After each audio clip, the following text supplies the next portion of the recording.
أعوذ بالله من الشيطان الرجيم. بسم الله الرحمن الرحيم. ألف لام ميم. ذلك الكتاب لا ريب فيه هدى للمتقين الذين يؤمنون بالغيب ويقيمون الصلاة ومما رزقناهم ينفقون والذين يؤمنون بما أنزل إليك وما أنزل من قبلك وبالآخرة هم يوقنون أولئك على هدى من ربهم وأولئك هم المفلحون. إن الذين كفروا سواء عليهم أأنذرتهم أم لم تنذرهم لا يؤمنون ختم الله على قلوبهم وعلى سمعهم وعلى أبصارهم غشاوة ولهم عذاب عظيم. ومن الناس من يقول آمنا بالله وباليوم الآخر وما هم بمؤمنين يخادعون الله والذين آمنوا وما يخدعون إلا أنفسهم وما يشعرون في قلوبهم مرض فزادهم الله مرضا ولهم عذاب أليم بما كانوا يكذبون. وإذا قيل لهم لا تفسدوا في الأرض قالوا إنما نحن مصلحون ألا إنهم هم المفسدون ولكن لا يشعرون. وإذا قيل لهم آمنوا كما آمن الناس قالوا أنؤمن كما آمن السفهاء ألا إنهم هم السفهاء ولكن لا يعلمون. وإذا لقوا الذين آمنوا قالوا آمنا وإذا خلوا إلى شياطينهم قالوا إنا معكم إنما نحن مستهزئون الله يستهزئ بهم ويمدهم في طغيانهم يعمهون. أولئك الذين اشتروا الضلالة بالهدى فما ربحت تجارتهم وما كانوا مهتدين. مثلهم كمثل الذي استوقد نارا فلما أضاءت ما حوله ذهب الله بنورهم وتركهم في ظلمات لا يبصرون صم بكم عمي فهم لا يرجعون. أو كصيب من السماء فيه ظلمات ورعد وبرق يجعلون أصابعهم في آذانهم من الصواعق حذر الموت والله محيط بالكافرين. يكاد البرق يخطف أبصارهم كلما أضاء لهم مشوا فيه وإذا أظلم عليهم قاموا ولو شاء الله لذهب بسمعهم وأبصارهم إن الله على كل شيء قدير. يا أيها الناس اعبدوا ربكم الذي خلقكم والذين من قبلكم لعلكم تتقون الذي جعل لكم الأرض فراشا والسماء بناء وأنزل من السماء ماء فأخرج به من الثمرات رزقا لكم فلا تجعلوا لله أندادا وأنتم تعلمون. وإن كنتم في ريب مما نزلنا على عبدنا فأتوا بسورة من مثله وادعوا شهداءكم من دون الله إن كنتم صادقين فإن لم تفعلوا ولن تفعلوا فاتقوا النار التي وقودها الناس والحجارة أعدت للكافرين. وبشر الذين آمنوا وعملوا الصالحات أن لهم جنات تجري من تحتها الأنهار كلما رزقوا منها من ثمرة رزقا قالوا هذا الذي رزقنا من قبل وأتوا به متشابها ولهم فيها أزواج مطهرة وهم فيها خالدون. إن الله لا يستحيي أن يضرب مثلا ما بعوضة فما فوقها فأما الذين آمنوا فيعلمون أنه الحق من ربهم وأما الذين كفروا فيقولون ماذا أراد الله بهذا مثلا يضل به كثيرا ويهدي به كثيرا وما يضل به إلا الفاسقين الذين ينقضون عهد الله من بعد ميثاقه ويقطعون ما أمر الله به أن يوصل ويفسدون في الأرض أولئك هم الخاسرون. كيف تكفرون بالله وكنتم أمواتا فأحياكم ثم يميتكم ثم يحييكم ثم إليه ترجعون. هو الذي خلق لكم ما في الأرض جميعا ثم استوى إلى السماء فسواهن 7 سماوات وهو بكل شيء عليم. وإذ قال ربك للملائكة إني جاعل في الأرض خليفة قالوا أتجعل فيها من يفسد فيها ويسفك الدماء ونحن نسبح بحمدك ونقدس لك قال إني أعلم ما لا تعلمون. وعلم آدم الأسماء كلها ثم عرضهم على الملائكة فقال أنبئوني بأسماء هؤلاء إن كنتم صادقين. قالوا سبحانك لا علم لنا إلا ما علمتنا إنك أنت العليم الحكيم. قال يا آدم أنبئهم بأسمائهم فلما أنبأهم بأسمائهم قال ألم أقل لكم إني أعلم غيب السماوات والأرض وأعلم ما تبدون وما كنتم تكتمون. وإذ قلنا للملائكة اسجدوا لآدم فسجدوا إلا إبليس أبى واستكبر وكان من الكافرين. وقلنا يا آدم اسكن أنت وزوجك الجنة وكلا منها رغدا حيث شئتما ولا تقربا هذه الشجرة فتكونا من الظالمين. فأزلهما الشيطان عنها فأخرجهما مما كانا فيه وقلنا اهبطوا بعضكم لبعض عدو ولكم في الأرض مستقر ومتاع إلى حين. فتلقى آدم من ربه كلمات فتاب عليه إنه هو التواب الرحيم. قلنا اهبطوا منها جميعا فإما يأتينكم مني هدى فمن تبع هداي فلا خوف عليهم ولا هم يحزنون. والذين كفروا وكذبوا بآياتنا أولئك أصحاب النار هم فيها خالدون. يا بني إسرائيل اذكروا نعمتي التي أنعمت عليكم وأوفوا بعهدي أوف بعهدكم وإياي فارهبون. وآمنوا بما أنزلت مصدقا لما معكم ولا تكونوا أول كافر به ولا تشتروا بآياتي ثمنا قليلا وإياي فاتقون. ولا تلبسوا الحق بالباطل وتكتموا الحق وأنتم تعلمون. وأقيموا الصلاة وآتوا الزكاة واركعوا مع الراكعين. أتأمرون الناس بالبر وتنسون أنفسكم وأنتم تتلون الكتاب أفلا تعقلون. واستعينوا بالصبر والصلاة وإنها لكبيرة إلا على الخاشعين الذين يظنون أنهم ملاقو ربهم وأنهم إليه راجعون. يا بني إسرائيل اذكروا نعمتي التي أنعمت عليكم وأني فضلتكم على العالمين. واتقوا يوما لا تجزي نفس عن نفس شيئا ولا يقبل منها شفاعة ولا يؤخذ منها عدل ولا هم ينصرون. وإذ نجيناكم من آل فرعون يسومونكم سوء العذاب يذبحون أبناءكم ويستحيون نساءكم وفي ذلكم بلاء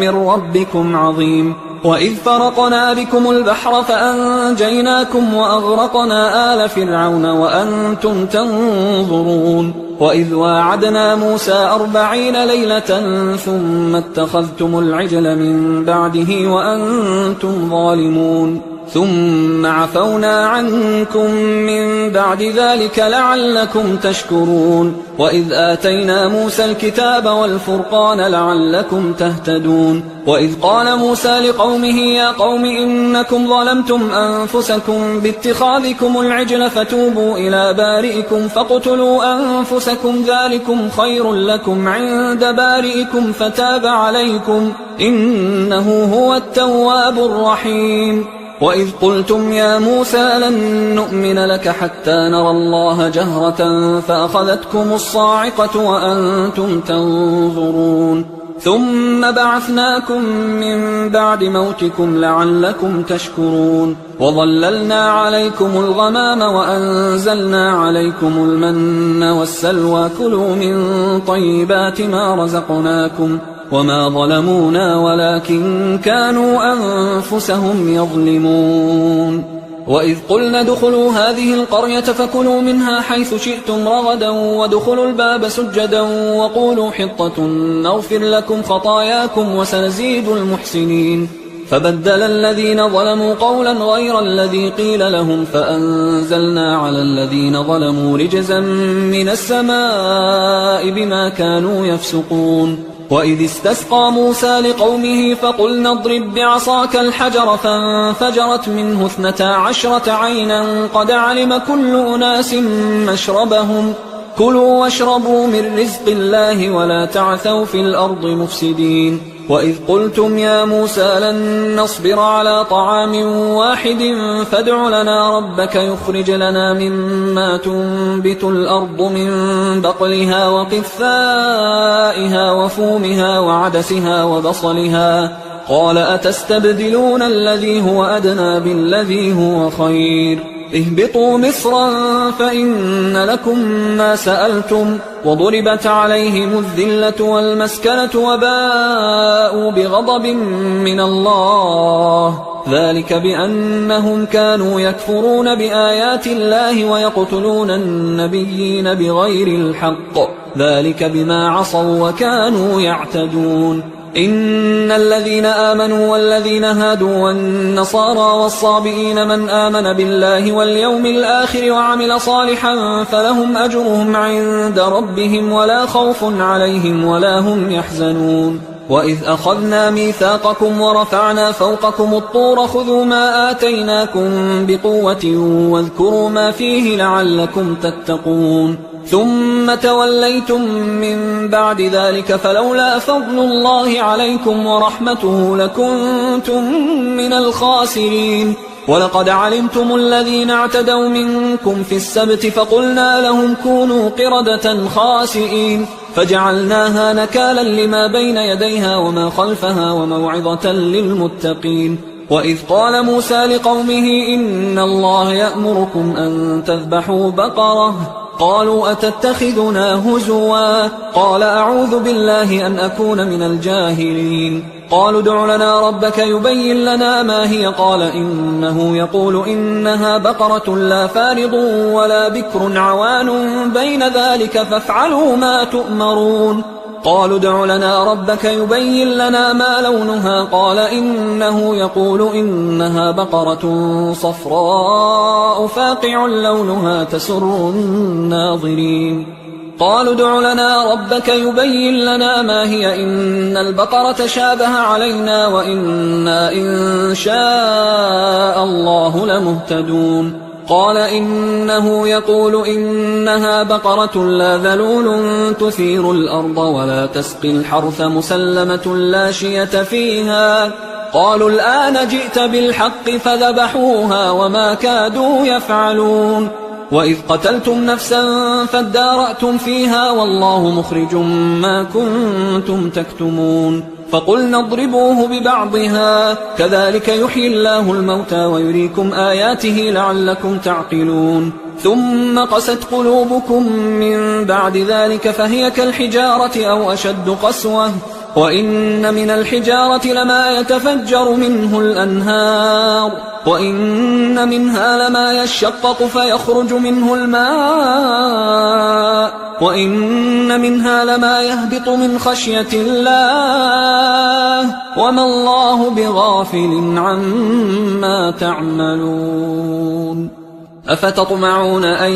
يؤمنوا لكم وقد كان فريق منهم يسمعون كلام الله ثم يحرفونه من بعد ما عقلوه وهم يعلمون وإذا لقوا الذين آمنوا قالوا آمنا وإذا خلا بعضهم إلى بعض قالوا أتحدثونهم بما فتح الله عليكم ليحاجوكم به عند ربكم أفلا تعقلون أولا يعلمون أن الله يعلم ما يسرون وما يعلنون ومنهم أميون لا يعلمون الكتاب إلا أماني وإنهم إلا يظنون فويل للذين يكتبون الكتاب بأيديهم ثم يقولون هذا من عند الله ليشتروا به ثمنا قليلا فويل لهم مما كتبت أيديهم وويل لهم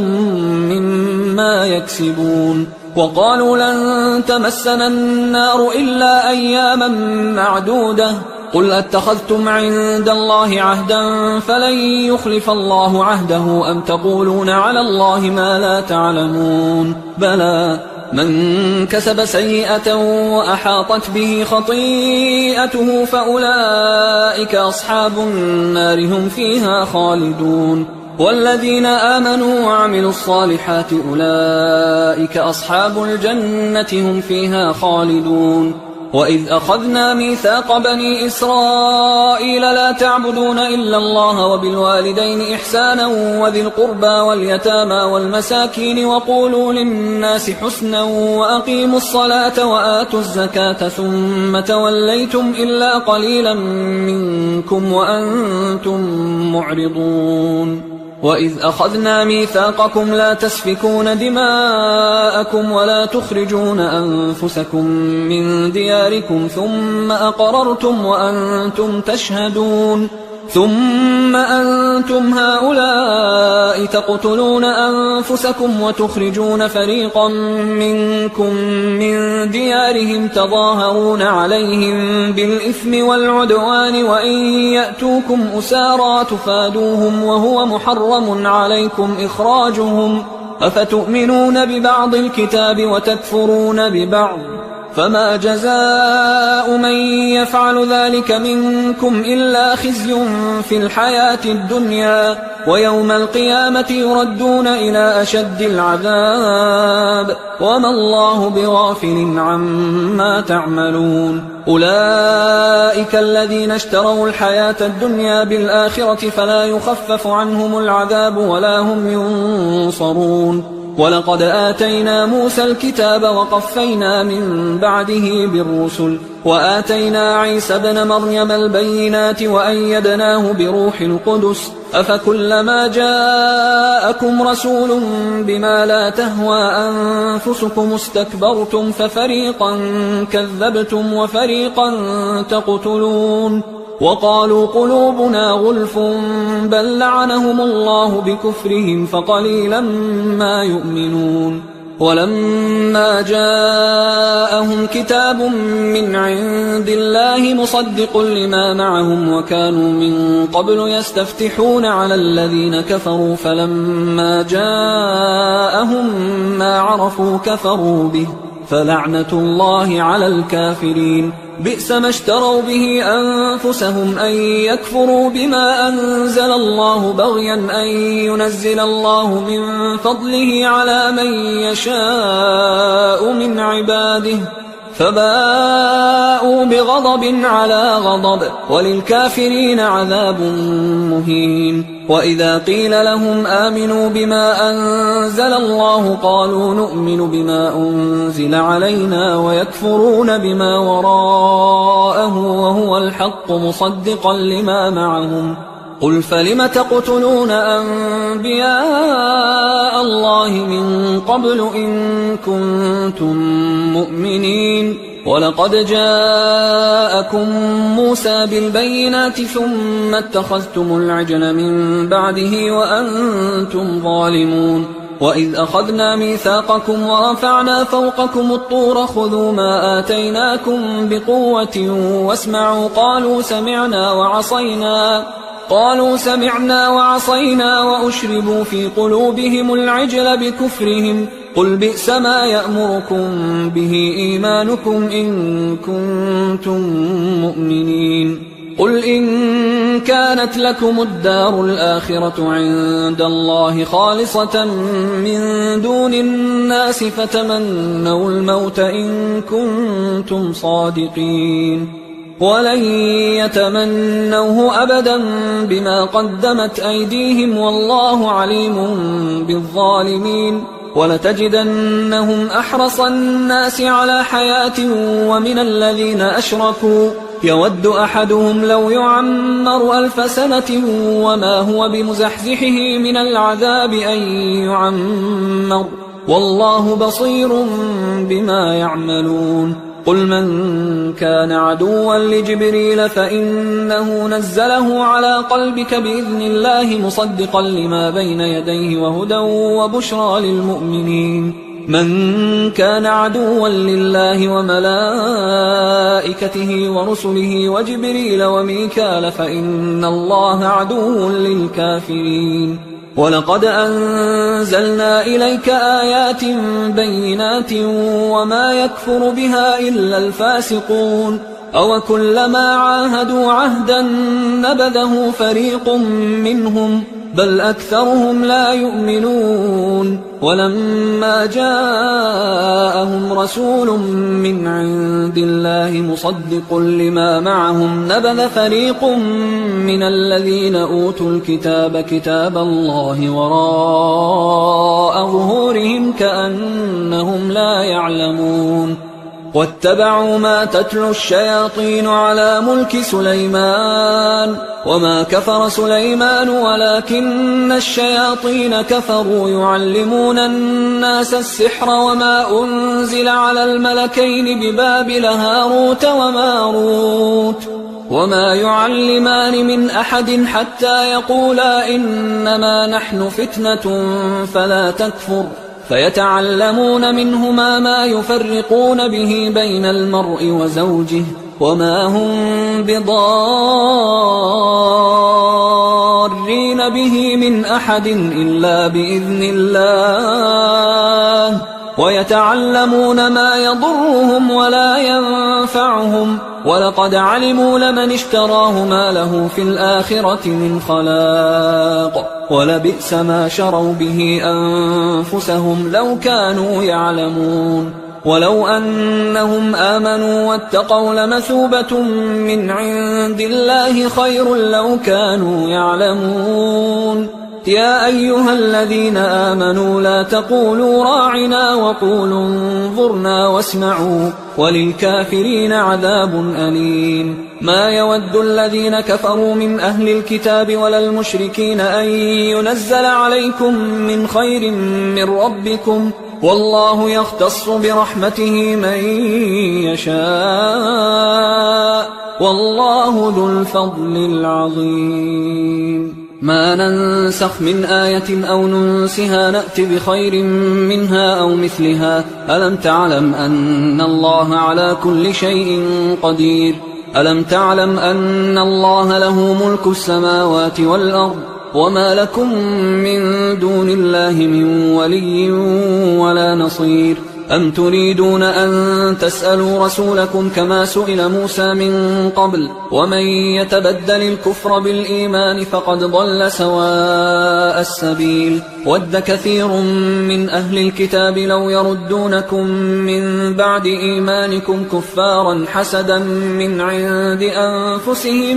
من بعد ما تبين لهم الحق فاعفوا واصفحوا حتى يأتي الله بأمره إن الله على كل شيء قدير وأقيموا الصلاة وآتوا الزكاة وما تقدموا لأنفسكم من خير تجدوه عند الله إن الله بما تعملون بصير وقالوا لن يدخل الجنة إلا من كان هودا أو نصارى تلك أمانيهم قل هاتوا برهانكم إن كنتم صادقين بلى من أسلم وجهه لله وهو محسن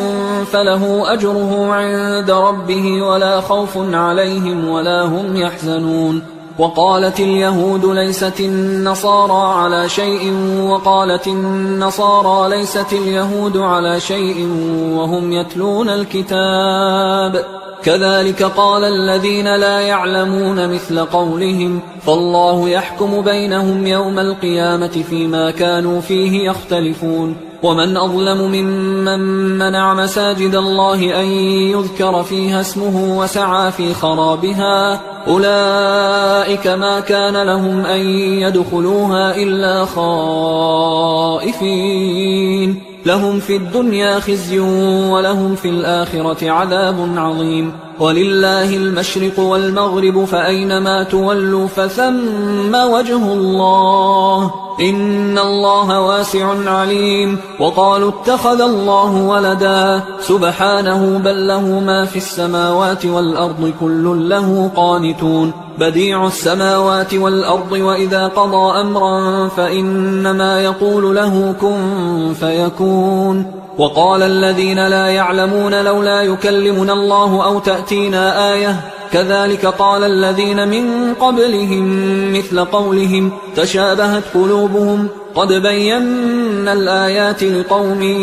يوقنون إنا أرسلناك بالحق بشيرا ونذيرا ولا تسأل عن أصحاب الجحيم ولن ترضى عنك اليهود ولا النصارى حتى تتبع ملتهم قل إن هدى الله هو الهدى ولئن اتبعت أهواءهم بعد الذي جاءك من العلم ما لك من الله من ولي ولا نصير الذين آتيناهم الكتاب يتلونه حق تلاوته أولئك يؤمنون به ومن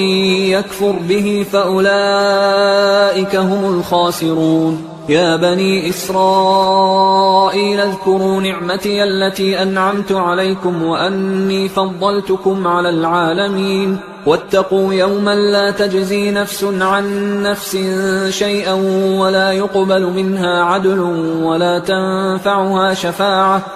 تنفعها شفاعة ولا هم ينصرون وإذ ابتلى إبراهيم ربه بكلمات فأتمهن قال إني جاعلك للناس إماما قال ومن ذريتي قال لا ينال عهد الظالمين وإذ جعلنا البيت مثابة للناس وأمنا واتخذوا من مقام إبراهيم مصلى وعهدنا إلى إبراهيم وإسماعيل أن طهرا بيتي للطائفين والعاكفين والركع السجود وإذ قال إبراهيم رب اجعل هذا بلدا آمنا وارزق أهله من الثمرات من آمن منهم بالله واليوم الآخر قال ومن كفر فأمتعه قليلا ثم أضطره إلى عذاب النار وبئس المصير وإذ يرفع إبراهيم القواعد من البيت وإسماعيل ربنا تقبل منا إنك أنت السميع العليم ربنا وجعلنا مسلمين لك ومن ذريتنا أمة مسلمة لك وأرنا مناسكنا وتب علينا إنك أنت التواب الرحيم ربنا وبعث فيهم رسولا منهم يتلو عليهم آياتك ويعلمهم الكتاب والحكمة ويزكيهم إنك أنت العزيز الحكيم ومن يرغب عن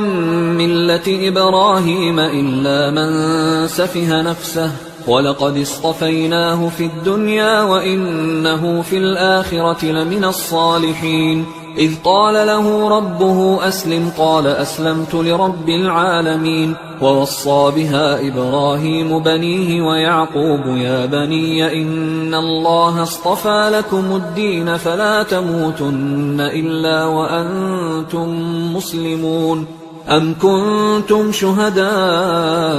إذ حضر يعقوب الموت إذ قال لبنيه ما تعبدون من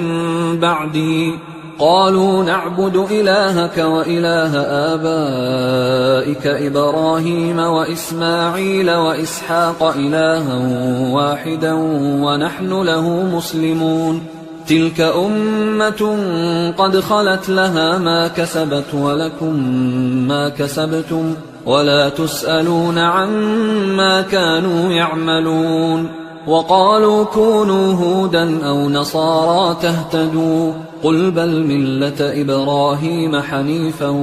وما كان من المشركين. قولوا آمنا بالله وما أنزل إلينا وما أنزل إلى إبراهيم وإسماعيل وإسحاق ويعقوب والأسباط وما أوتي موسى وعيسى وما أوتي النبيون من ربهم لا نفرق بين أحد منهم ونحن له مسلمون. فإن آمنوا بمثل ما آمنتم به فقد اهتدوا وإن تولوا فإنما هم في شقاق فسيكفيكهم الله وهو السميع العليم. صبغة الله ومن أحسن من الله صبغة ونحن له عابدون. قل أتحاجوننا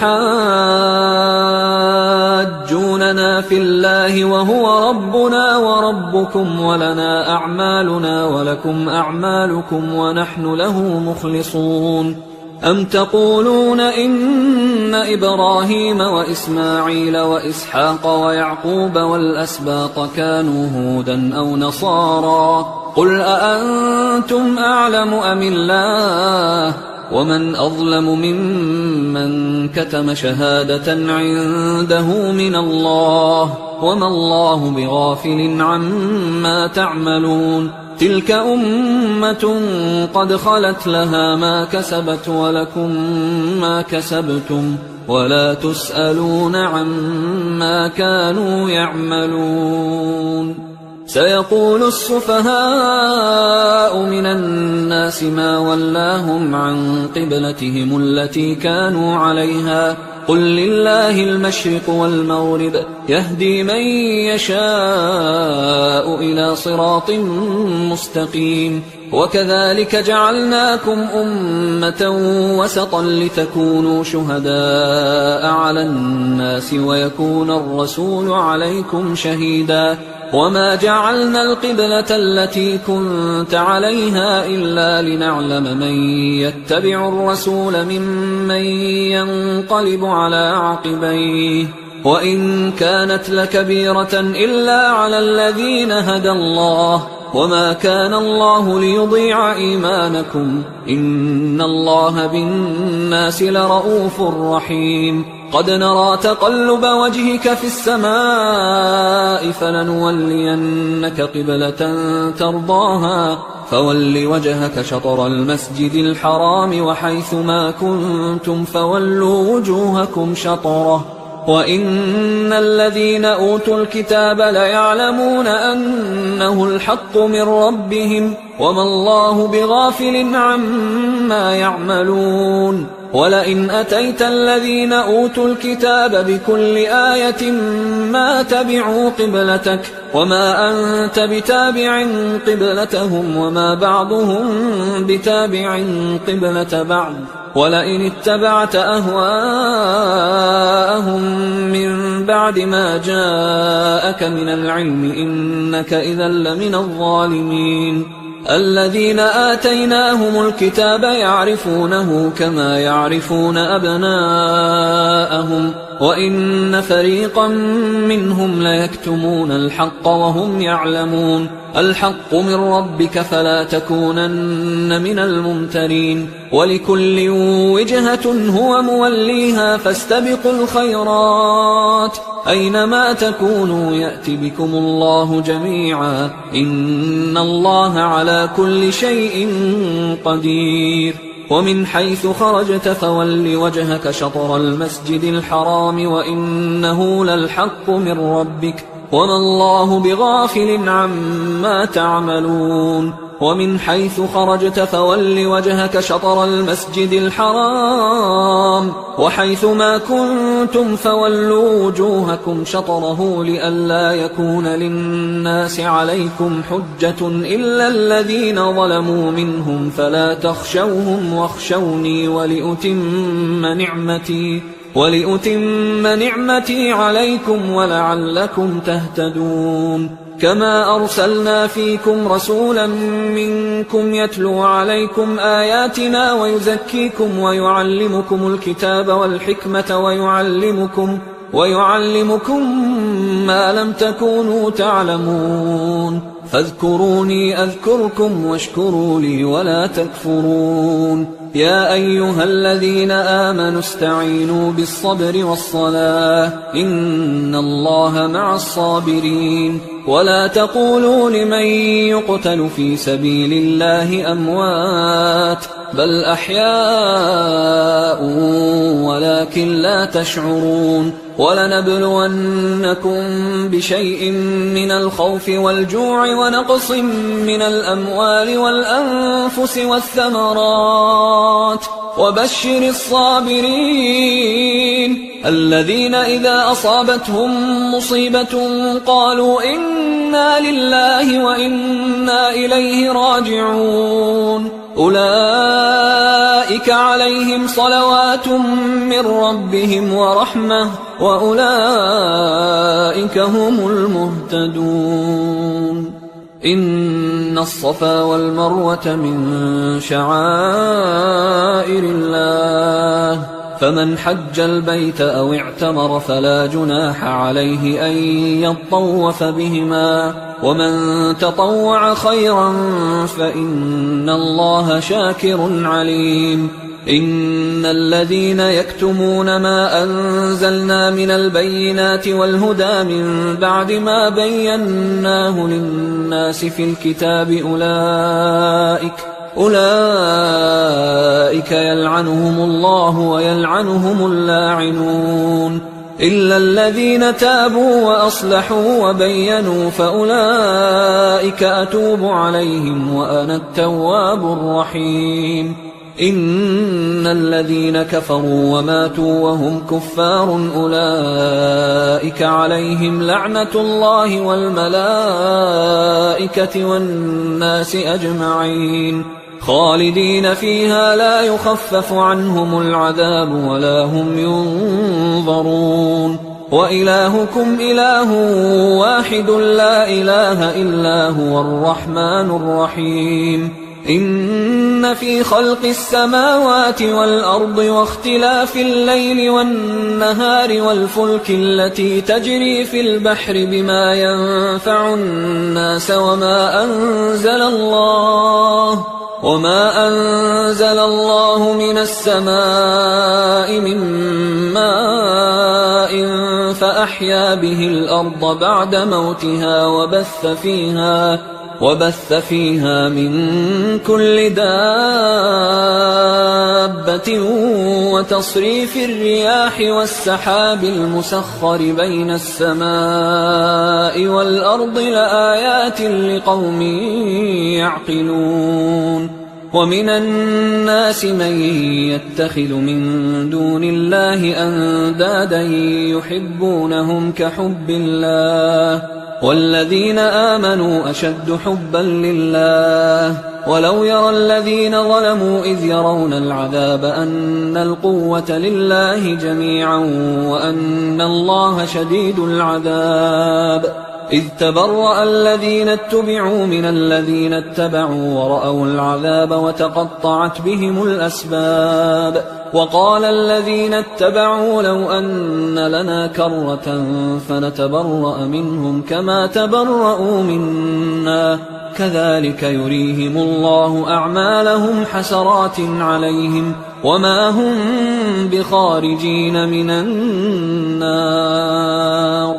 يا أيها الناس كلوا مما في الأرض حلالا طيبا ولا تتبعوا خطوات الشيطان إنه لكم عدو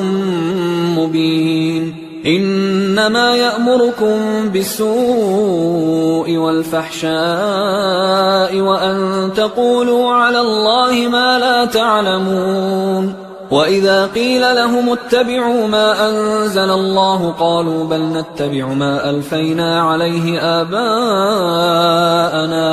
أولو كان آباؤهم لا يعقلون شيئا ولا يهتدون